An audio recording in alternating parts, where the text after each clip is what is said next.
வழக்கறிஞர் பொதுவாக வந்து என்ன சொன்னாங்கன்னா, நீதிபதியாக இருப்பதற்கு அந்த பிறகு எப்படி செயல்படுறாங்க. ஆனா இது நம்மளுக்கு ஜி.ஆர். சுவாமிநாதன் செஞ்ச வேலை. அவர் முன்னாடி எப்படி ஒரு பிரச்சாரக்கா இருந்தாலும் அதையெல்லாம் தொடர்ந்து இப்பயும் பண்ணி வேதனை அளிக்கிற ஒரு விஷயம். இன்னொன்று வந்துட்டு அவருக்கு தெரியாது, ஆனா கஸ்டம் அண்ட் பிராக்டிஸ் ஒரு இந்த விஷயம் வந்துட்டு நூற்றுக்கணக்கான ஆண்டுகளாக திடீர்னு எனக்கு இந்த ஒரு உரிமை இருக்குன்னு தாக்கல் செய்வதற்கு அவருக்கு என்ன அடிப்படை உரிமை அவருக்கு பாதிக்கப்பட்டு அவர் தாக்கல் எனக்கு தெரியல.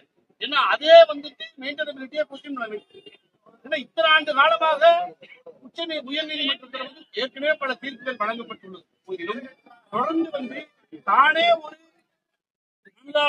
மாறிதான் இந்த விஷயத்தை வந்துட்டு நீதிபதி சுவாமிநாதன் அவர்கள் செஞ்சிருக்காரு.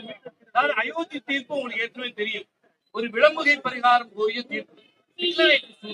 டிக்ளரேஷன் சூட்ல என்ன முடிவுக்கு வந்தாங்கன்னா பார்ட்டிஷன் சூட்டா மாத்திட்டாங்க.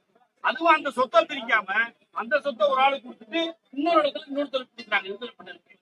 டிக்ளரேட்டிவ் சூட்டை எப்படி பார்ட்டிஷன் சூட்டா மாத்துறாங்கன்னு சொல்றேன்.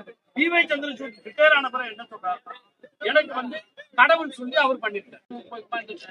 உட்கார்ந்த பிறகு எனக்கு அந்த மாதிரி தீர்ப்பு பண்ண தோணுச்சு.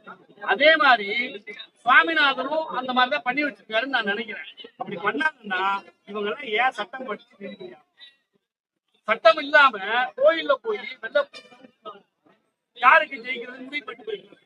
இதுக்கு எதுக்கு நீதித்துறை தேவைப்படுது? இந்த மாதிரி செயல்படுவதை வந்து அரசியல் சாசன சட்டத்துக்கு விரோதமான செயல். இதை நாங்கள் கடுமையாக கண்டிக்கிறோம்.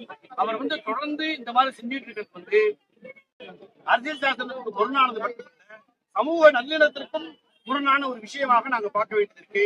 அதனால் அவர் மீது வந்து உச்ச நீதிமன்றம் ஒழுங்கு நடவடிக்கை எடுத்து இம்பீச்மெண்ட்டுக்காக பாராளுமன்றத்துக்கு அனுப்பணும் நான் கேட்டுக்கிறோம். வணக்கம்.